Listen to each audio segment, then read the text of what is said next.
안녕하세요. 건행머쌈TV 공인회계사 천승호입니다. 자, 이번 시간은 창업자금 증여세 과세 특례에 대한 내용을 소개해 드리겠습니다.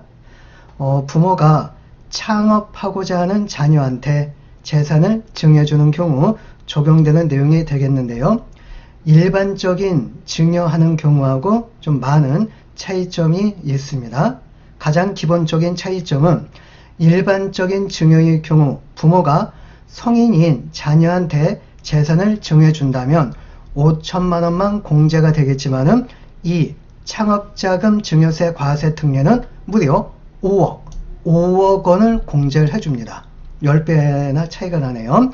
5억 원을 기본 공제해주고 5억 원을 초과하는 금액에 대해서는 10%의 낮은 세율을 적용을 하겠습니다. 자, 이건 장점이 되겠는데 하나의 좀 단점이라고 할 수 있는 것은 일반적인 증여 같은 경우에는 증여율로부터 상속 시기가 10년 이내라고 한다면 상속 재산에 포함을 시킵니다. 하지만 이 창업자금 증여세 과세 특례는 10년 이전이냐 10년 이내냐 관계없이 무조건 상속세 과세가액에 계산을 하여서 상속세 계산을 하게 됩니다. 이거는 이제 좀 하나의 단점이라고 할 수 있게 되겠습니다. 자세한 내용은 뒤에서 한번 살펴보겠고요. 주요한 내용은 6가지로서 구성이 되고 있습니다. 우선 첫 번째, 증여자와 수증자 요건은 무엇인지, 그리고 창업자금 종류, 즉 어떠한 자금을 증여해 줘야지만이 이 특례 내용이 적용이 되는지, 그리고 중소기업을 창업해야지만이 이 특례 규정이 적용이 됩니다. 특례 내용이다 보니까 특례 신청서를 제출해야지만이 이 특례 규정을 적용받을 수 있게 되겠고요. 그리고 구체적인 증여세 특례 내용은 무엇인지 살펴보겠고, 마지막으로 사후관리가 필요합니다. 그래서 사후관리에는 어떠한 것이 있는지 마지막 소개를 해드리겠습니다.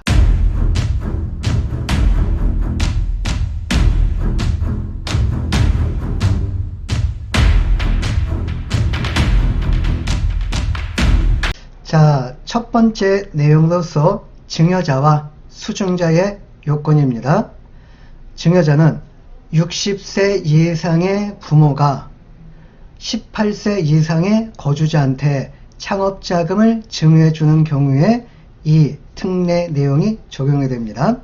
여기서 중요한 것은 거주자에 됩니다. 수증자는, 즉 18세 이상의 비거주자가 창업자금을 증여를 받는다면은 이 특례 내용이 적용이 되지 않습니다.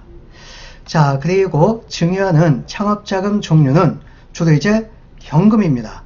뭐 일반인들이 수액주주가 갖고 있는 상장 주식을 증여해 준다든지 회사채와 같은 채권을 증여해 주는 경우는 거의 발생이 되지 않겠죠. 그래서 주로 현금을 증여해 줘야지만이 이 특례 내용이 적용이 되어지는 거지, 양도소득세 과세 대상인 자산, 즉 주로 토지와 건물 등 부동산을 증여해주는 경우에는 절대 이 특례 규정이 적용되지 않습니다.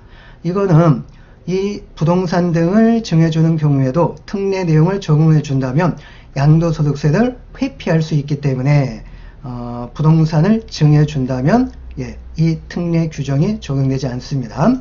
자, 그리고 이 수증자가 이 부모로부터 창업자금을 증여를 받는다면은 이후에 이 증여받은 현금을 갖고 사업용 토지하고 건물, 기계, 장치와 같은 감가상각 자산을 취득하는데 사용을 하거나 임차보증금, 전세금 또는 임차료 등을 지급하는데 사용을 해야지만이 특례 내용을 적용을 받을 수 있게 되겠습니다.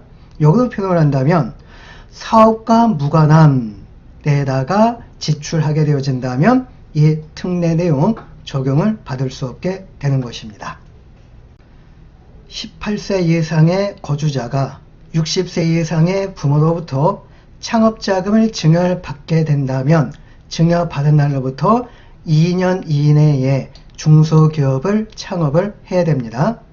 여기에서 중소기업이라 함은 조세특례제한법 제6조 제3항에 따른 중소기업을 의미하게 되겠는데요. 많은 종류의 업종이 있습니다. 여기서 이제 대표적인 업종을 잠깐 소개해 드린다면 제조업, 통신판매업, 정보통신업, 물류산업, 음식점업, 노인복지법에 따른 노인복지시설 운영업 등이 조세특례제한법에서 규정하고 있는 창업 중소기업 종류에 해당됩니다. 주위에서 흔히 볼 수 있는 커피 판매점이 있죠. 인정 안 됩니다. 그리고 부동산 임대업도 안 되겠고요. 하지만 스크린 골프 연습장은 바로 이 특례 규정을 적용받을 수 있는 창업 중소기업 종류에 해당이 되겠습니다.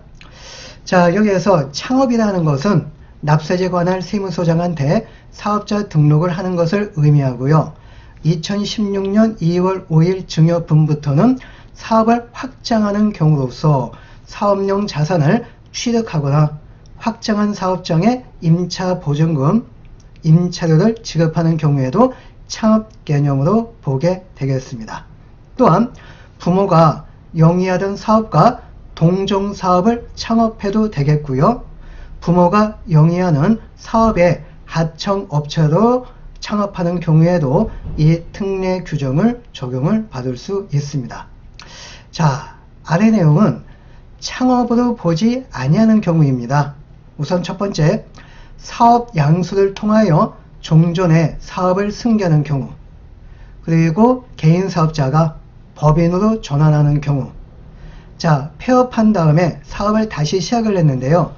폐업 전 사업과 동종의 사업을 영위하는 경우에도 창업으로 보지 않고요. 다른 업종을 추구하는 경우에도 창업으로 보지 않습니다. 또한 프랜차이즈 사업의 기존 가맹점 매장을 임차하여 동일 업종을 영위하는 경우에도 창업이 아니고, 창업자금 수중자와 증여자가 공동대표이사로 취임하는 경우에도 창업으로 보지 않으니 요점 유의를 해 주시길 바라겠습니다.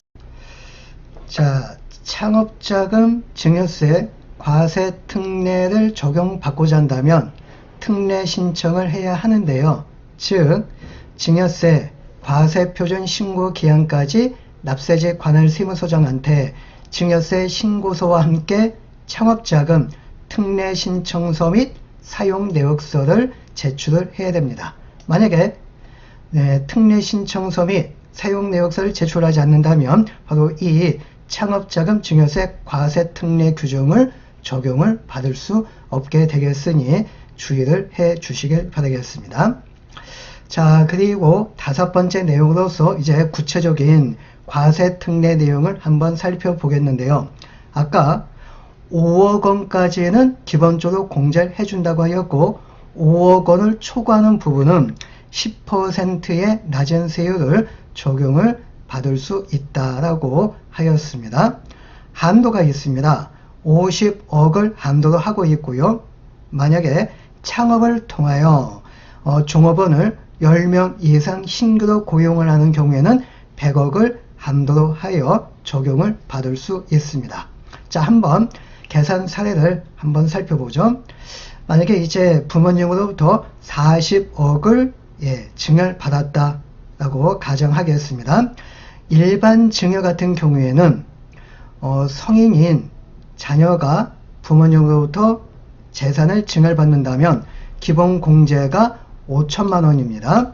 그래서 40억에서 5천만 원을 뺀 나머지 차액에다가 50% 세율을 적용을 합니다.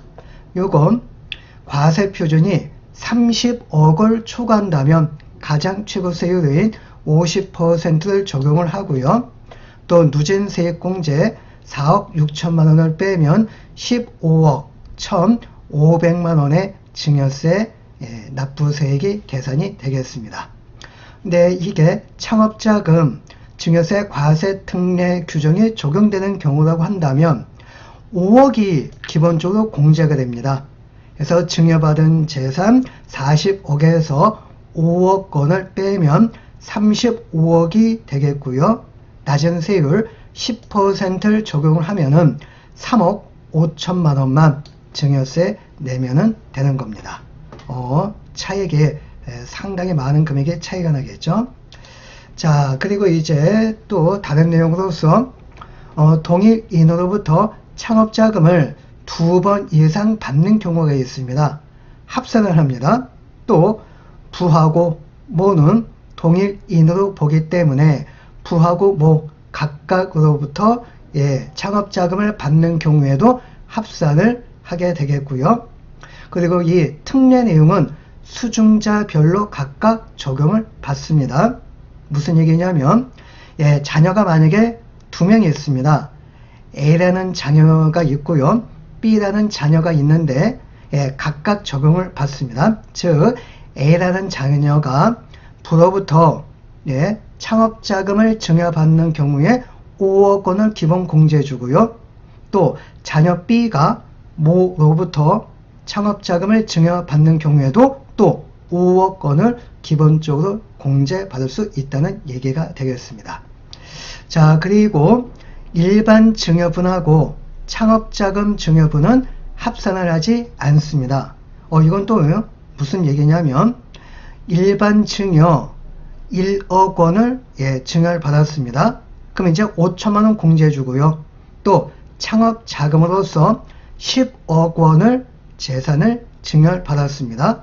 그럼 이럴 경우에는 또 5억 원을 별도 공제해 준다는 얘기가 되겠습니다. 그래서 각각 별도 계산을 하는 거지 합산을 하여 계산을 하지 않습니다. 그리고 일반 증여 같은 경우에는 증여 받은 날에 속하는 날 말일로부터 3개월 이내에 신고만 하여도 3% 신고세 공제 적용을 받게 되겠지만은 창업자금 증여세 과세 특례 내용은 신고세 공제를 적용받을 수 없고요. 하지만 연부 연납과 분할 납부는 적용을 받을 수 있습니다.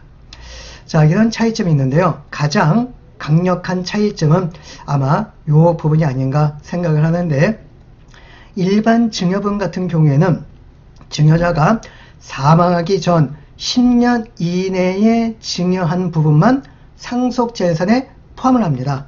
즉 10년 이전에 증여한 부분은 상속재산에 포함을 하지 않습니다. 하지만 이 창업자금 증여세 과세 특례 부분은 증여받은 날로부터 사망일까지 기간과 관계없이 즉 10년 이내에 창업자금을 증여를 받은 것이냐 10년 이전에 창업자금을 증여를 받은 것이냐 전혀 관계없이 무조건 상속재산에 포함을 하게 되겠습니다. 그래서 이것 때문에 아까 이 부분이 좀 단점이라고 소개해 드린 바 있었는데요. 그러면 이거 효과가 없는 것이냐? 그런 것은 아닙니다. 만약에 이 자녀가 창업자금을 증여를 받아서 사업을 창업을 하였습니다. 대박 났어요. 그럼 이 대박난 그 이익은 이 상속재산에 포함하지 않습니다. 또 아까 이 창업자금을 증여를 받아가지고 사업용 자산, 즉 사업용 토지하고 건물 등과 같은 부동산 취득하는 거 가능하다고 하였죠. 이 취득한 사업용 부동산이 값이 상승이 된 겁니다. 땅값이 올라간 거예요. 건물 가격도 올라간 겁니다.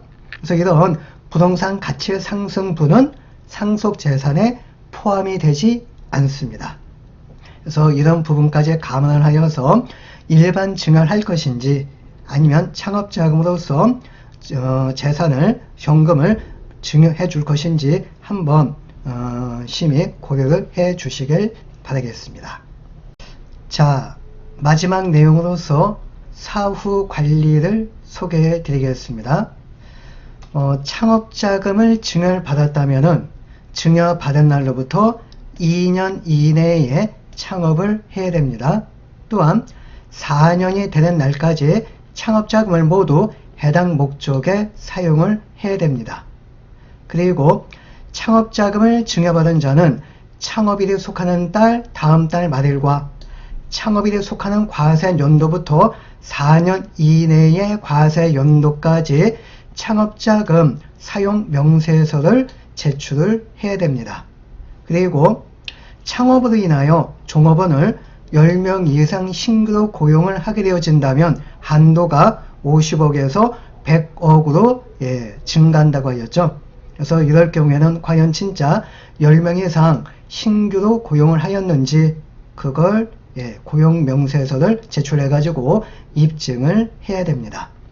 또한 창업자금 사용명세서를 제출하지 않는다면은 제출하지 않은 부분에 대해서 1000분지 3, 0.3%에 해당하는 가산세 요걸 부담을 해야 되겠고요. 자, 그리고 증여세와 상속세를 부과하는 경우가 있습니다. 아래와 같은 경우에 해당이 되어진다면 증여세, 상속세 추가 부담을 해야 되겠는데요. 증여세, 상속세만 부담하는 것이 아니고 연 9.125%에 해당하는 이자 상당 금액을 또 추가 부담을 해야 됩니다. 아까 2년 이내에 창업을 해야 된다고 되었죠. 근데 2년 이내에 창업을 하지 않았습니다. 또 창업자금을 4년이 되는 날까지 모두 해당 목적에 사용을 해야 한다고 하였는데 해당 목적에 사용하지 아니한 경우에도 증여세 또 상속재산에 또 추가 포함을 시켜 가지고요 상속세도 또 부담을 해야 됩니다. 또 여기에다가 연 9.125%에 상당하는 이자 부분을 또 부담을 해야 됩니다. 또한 10년 이내에 폐업한 경우 또 10년 이내에 창업자금을 해당 용도 이외의 용도로 사용한 경우에도 증여세, 상속세 부담을 해야 되겠고요. 연 9.125%에 상당하는 이자 부분도 부담을 해야 되니 이 부분 반드시 주의를 해 주시길 부탁드리겠습니다. 자, 오늘 제가 준비한 내용은 여기까지가 되겠고요. 오늘 내용도 역시 도움이 되었으면 하는 마음이 되겠습니다. 그리고 마지막 부분까지 시청해 주셔서 감사의 말씀을 드리겠습니다. 감사합니다.